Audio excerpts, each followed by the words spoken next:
एक खाऊचं पान किंवा एक विड्याचं पान आणि 2-3 घरामधील वस्तू वापरून आपण हृदयामधील ब्लॉकेज दूर करू शकतो का? तर हो, हा उपाय 100% काम करणारा उपाय आहे आणि मागील वर्षी 19 जानेवारी 2019 रोजी अखिल भारतीय आयुर्वेद संमेलन उत्तर प्रदेशामध्ये कानपूर या ठिकाणी झालं होतं आणि त्या ठिकाणी एक वैद्य भेटले.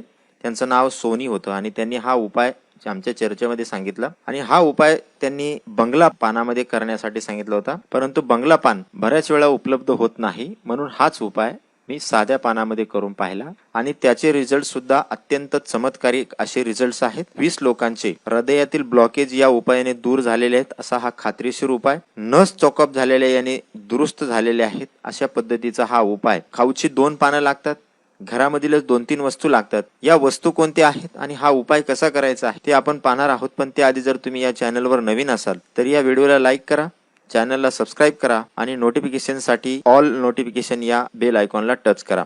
हार्ट अटॅक येऊन गेलेला असेल, ब्लॉकेज शरीरामध्ये सांगितलं असेल, अँजिओप्लास्टी, बायपास ह्या सर्जरी तुमची झालेल्या असतील किंवा तुम्हाला हृदयरोगाची भीती वाटत असेल, हे ब्लॉकेज तुम्हाला सांगितलेलं असेल आणि त्यासाठी ऑपरेशन सांगितलेलं असेल, नस दबलेली असेल त्यासाठी ऑपरेशन सांगितलेलं असेल आणि ऑपरेशन करण्याची तुम्हाला भीती वाटत असेल तर कुठलंही ऑपरेशन करण्याची गरज नाही. फक्त 5 दिवस हा साधा उपाय करून बघा आणि त्यानंतर कुठेही जाऊन तुम्ही स्कॅनिंग करून बघा. हृदयामधलं ब्लॉकेज तुम्हाला कमी झालेले दिसेल, दबलेली नस तुम्हाला मोकळी झालेली दिसेल. स्कॅनिंग केल्यानंतर परत 11 दिवस हा उपाय करा.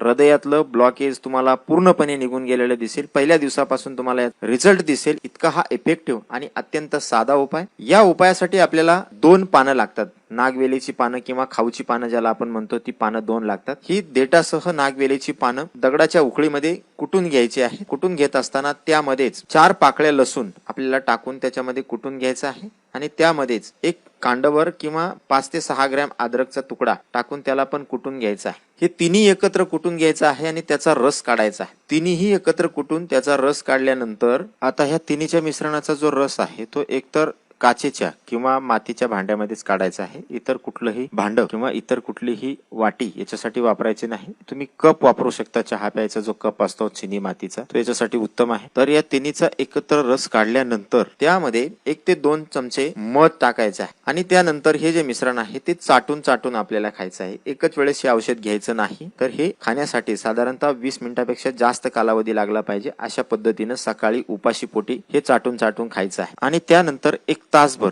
काहीही खायचं नाही. फक्त 5 दिवस करून बघा.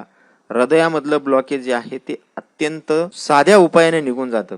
खर्चही वाचतो आणि हृदयामध्ये ब्लॉकेजचा जो धोका असतो, अटॅकचा जो धोका असतो तो सुद्धा निघून जातो. यामध्ये जो लसूण आपण वापरलेला आहे तो रक्त शुद्धता करण्यासाठी, रक्त पातळ करण्यासाठी आणि नसांमधील ब्लॉकेज दूर करण्यासाठी सर्वोत्तम असतो लसूण. त्याचबरोबर याच्यामध्ये जे अद्रक आपण वापरलेले आहे ती सुद्धा रक्त शुद्धता करण्यासाठी आणि कोलेस्ट्रॉलची शरीरामधली जी पातळी आहे ती कमी करण्यासाठी, योग्य ठिकाणी आणण्यासाठी अत्यंत उपयुक्त असतं. हे पान जे आपण याच्यामध्ये वापरतो, या पानाचा रस आणि हे अद्रक आणि लसूण हे एकत्र कुटल्यामुळं जे ब्लॉकेज झालेलं आहे किंवा नस दबलेली आहे ती मोकळी होण्यासाठी अत्यंत उपयुक्त घटक तयार होतो. आणि यामध्ये जो आपण मध मिक्स करतो, मध हा सर्व गुण संपन्न आहे आणि मध याच्यासाठी आवश्यकच आहे. आता एखाद्याला जर डायबिटीस किंवा मधुमेहाचा त्रास असेल त्यांना सुद्धा हा उपाय करता येतो. फक्त मध जो आपण त्याच्यामध्ये वापरणार आहे तो शुद्ध मध पाहिजे. ताजा मध जर तुम्हाला मिळाला तर ते त्यासाठी जर वापरला तर त्याचा कुठलाही शरीरावर साईड इफेक्ट होत नाही. तर ताजा मध असेल तर डायबिटीसचे पेशंट सुद्धा हा उपाय करू शकतात. हळूहळू चाटून चाटून हे जर मिश्रण आपण खाल्लं आणि हा जर उपाय केला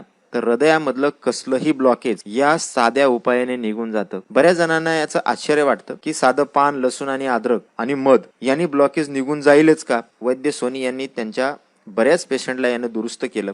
त्यांनी सांगितल्याप्रमाणे मी सुद्धा हा उपाय करून बघितला आणि मला सुद्धा याचे चमत्कारिक रिझल्ट्स मिळालेले आहेत. तर हा साधा सर्वांना करता येणारा अगदी सोपा उपाय आहे आणि याचे रिझल्ट्स 5 दिवसामध्ये आपल्याला मिळतात. त्याचे रिझल्ट्स तुम्ही कमेंटमध्ये अवश्य शेअर करा. 5 दिवसानंतर तुम्हाला कसं वाटतंय. बऱ्याच जणांना पहिल्या 2 दिवसामध्येच हृदयामध्ये ज्या वेदना होतात त्या बंद होतात किंवा एखाद्याची नस दबलेली असेल आणि त्या वेदना आहेत त्या बंद होऊन जातात. हातापायाला मुंग्या येण्याची जी समस्या आहे ती पण बंद होऊन जाते पहिल्या 2 दिवसामध्ये.